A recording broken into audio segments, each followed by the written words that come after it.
किसे पता था कि एक बैटिंग पिच पर 2 दिन बारिश होने के बावजूद जब चौथे दिन गेम होगा तो आप ड्रॉ की बात नहीं कर रहे होगे, आप ये कहोगे कि यार बांग्लादेश अभी भी हार सकता है।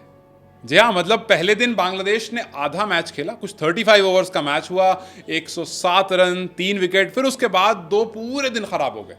फिर आप 4th डे पर आते हो, सीधा पहले दिन के बाद बांग्लादेश ऑल आउट हो जाता है 233 पर, और फिर सब एक ही बात कहते हैं कि यार ड्रॉ होगा और क्या ही हो सकता है। लेकिन गंभीर और रोहित शर्मा ने कहा कि नहीं नहीं नहीं नहीं, हम ड्रॉ के लिए नहीं जाते हैं, हम वो हैं जो जीत के लिए जाते हैं, और आज आपको गैम बॉल दिखाएंगे। हाँ, मतलब वो गैम्बल जैसा साउंड जरूर कर रहा है, लेकिन ये गैम बॉल जो है ये बेसबॉल से ज्यादा खतरनाक है।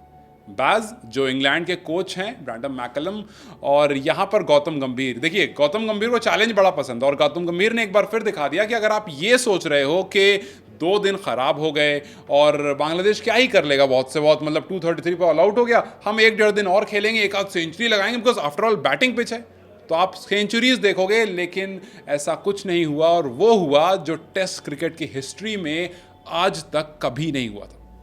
Fastest 50 by any team, fastest 100 by any team, fastest 150 by any team, fastest 200 by any team, fastest 250 by any team. और वो एनी टीम कौन है? Team India.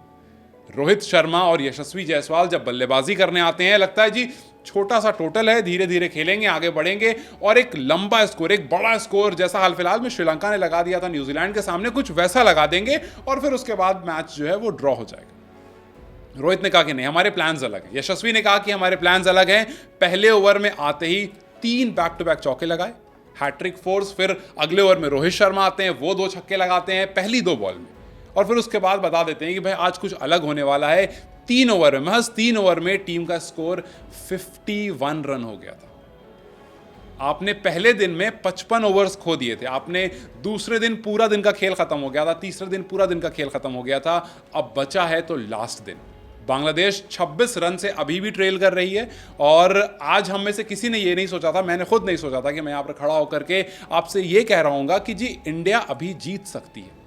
हालांकि सीरीज इंडिया जीती हुई है, बांग्लादेश पहले ही बैकफुट पर है, लेकिन वो कहते हैं ना कि इट्स ऑल अबाउट माइंडसेट। हम लगातार माइंडसेट की बात कर रहे हैं, और माइंडसेट हमने देखा रोहित शर्मा एंड कंपनी की तरफ से कि जबरदस्ती बांग्लादेश को फोर्स करा करा करके आज के दिन बांग्लादेश की 7 विकेट बच रही थी, वो गिरी, फिर इंडिया की 9 विकेट गिरी, और फिर उसके बाद बांग्लादेश की फिर से 2 विकेट ऐश अन्ना लेकर चले गए।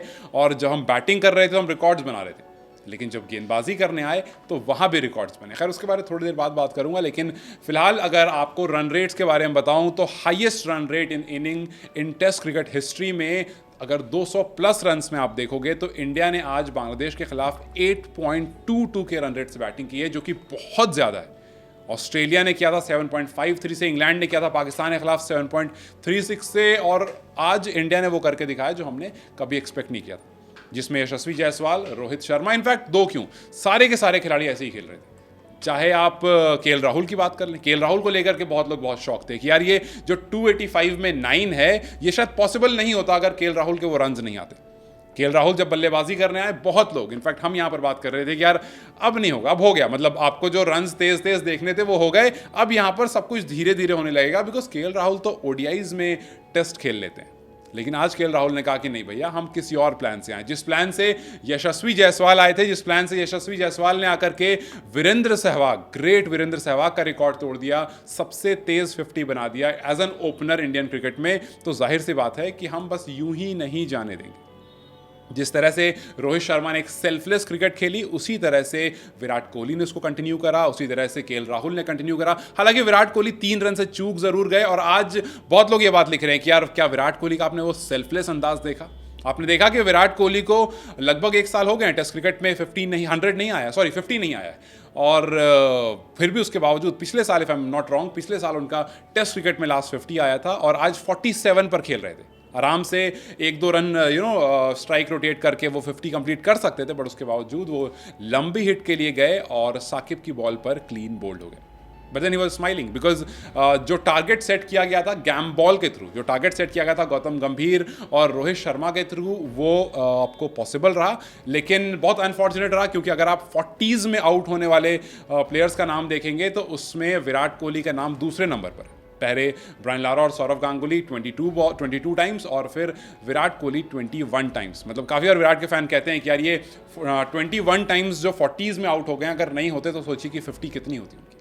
खैर, ऐसे बहुत सारी चीज़ें कितनी होती, जैसे सचिन अगर 90s पर आउट नहीं होते तो बहुत सारे रन होते। और आज जिस तरह से इंडिया बल्लेबाजी कर रहा था वो इंटेंट ज़बरदस्त था। यशस्वी जायसवाल 51 बॉल में 72 रन, केएल राहुल 43 बॉल में 68 रन, विराट कोहली 34 बॉल में 47 रन, शुभमन गिल 36 बॉल में 39 रन, रोहित शर्मा 11 बॉल्स में 23 और आकाशदीप जो आज एमआरएफ के बैट से खेल रहे थे, जो काफ़ी लोग क्लेम कर रहे हैं कि विराट कोहली का बल्ला है, उससे आकर के 2 बैक टू बैक सिक्सेस लगाए, 5 बॉल में 12 रन कर स्कोर करके एक हिस्टोरिक डे इंडिया के लिए रजिस्टर कर दिया। और फिर उसके बाद आए ऐश अन्ना और जो बचा कुचा काम था वो करके चले गए। अब सबसे बड़ी बात ऐश अन्ना के लिए आज रही, जिस हिस्ट्री की मैं बात कर रहा था कि अश्विन फिलहाल लेफ्ट हैंड बैटर और राइट हैंड बैटर दोनों को 263 टाइम्स आउट कर चुके। ये चीज़ स्पेशल इसलिए है क्योंकि हम अक्सर बात करते हैं कि जी अगर कोई लेफ्ट हैंड बैटिंग कर रहा है तो ऑफ स्पिनर लगा दो, राइट हैंड बैटिंग कर रहा है तो लेग स्पिनर लगा दो, लेकिन ऐश अन्ना के लिए दोनों बराबर। 263 टाइम्स उन्होंने लेफ्ट हैंड बैटर को आउट किया और 263 टाइम्स उन्होंने राइट हैंड बैटर्स को आउट किया। अब देखना यह है कि कल जो 8 विकेट बच रही है उसमें कौन अपना अपना शिकार बनाता है और क्या इंडिया आखिरी दिन जो किसी ने नहीं सोचा था वो करके दिखाता और इस टेस्ट सीरीज को 2-0 से जीत लेता है, या फिर ये टेस्ट सीरीज ड्रॉ करके 1-0 से इंडिया के पास रहती है। खराब हो क्या लगता है, क्या इंडिया 2-0 से सीरीज को अपने नाम करेगा? क्या 5th डे इंडिया दोबारा बल्लेबाजी करने आएगा और इस मैच को एक बार फिर से वो गैम बॉल की झलक दिखाकर जीत करके ले जाएगा, या फिर ये मैच ड्रॉ पर एंड होने वाला? मुझे कमेंट सेक्शन में जरूर बताएं। वीडियो अगर पसंद आई हो तो इसे लाइक और शेयर जरूर करें।